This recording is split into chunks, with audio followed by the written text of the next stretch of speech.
सब सुन रहल छी म्यूजिक मार्केट शेखा टोला डीही चौक।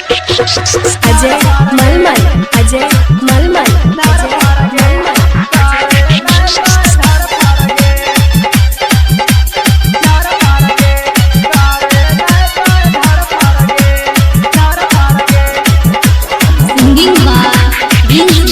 बापों के बेहद पलंगिया में उड़ी से परल चौखटिया चर चर गे।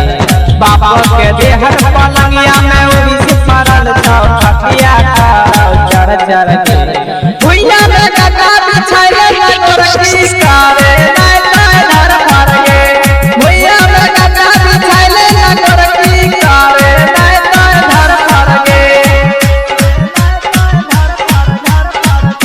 मिक्सिंग बार एके अंशु, सिंगिंग बार विंस यादव।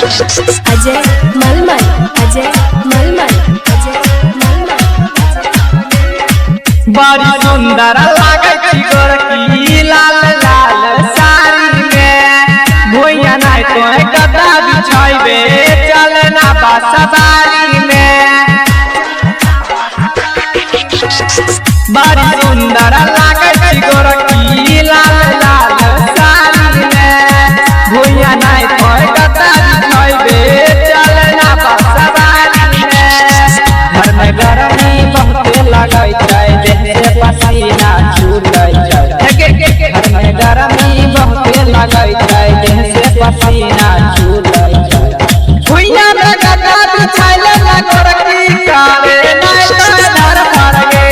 भुइया में गदा बिछाइले लगोरकी कारे नाय नाय धर भर गे।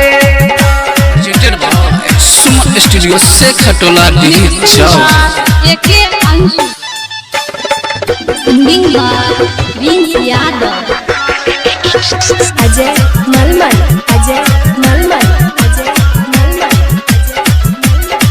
नहा सोना के कैले सुनार की सोलह सिंगार के। टपटा पाचुओ पसेना में कभेल बेकार के। नहा सोना के सुने सुनार की कैले कोई सिंगार के। टपटा पाचुओ पसेना में कभेल बेकार के। उषा कंपनी के पंखा लगाए तभी त मौसम बदलत होगे। उषा कंपनी के पंखा लगाए तभी त मौसम बदलत होगे। भुइया में गदा बिछाइले लगोरकी कारे नाय नाय धर भर गे। भुइया में गदा बिछाइले लगोरकी कारे नाय नाय धर भर गे। मिक्सिंग बार एके अंशु, सिंगिंग बार विंस यादव। अजय मलमल, अजय मलमल, अजय मलमल। लापा लापा करो कमरिया नाक जैसन चाल गे। तोरा पीछा राइटर रोशन भे नौका माल गे।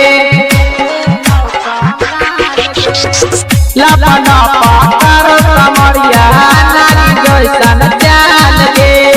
तोरा पीछा राइटर रोशन भे नौका माल गे।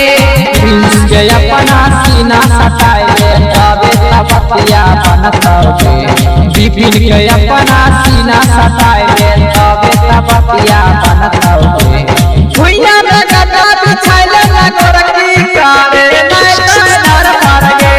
भुइया में गदा बिछाइले लगोरकी कारे नाय नाय धर भर गे।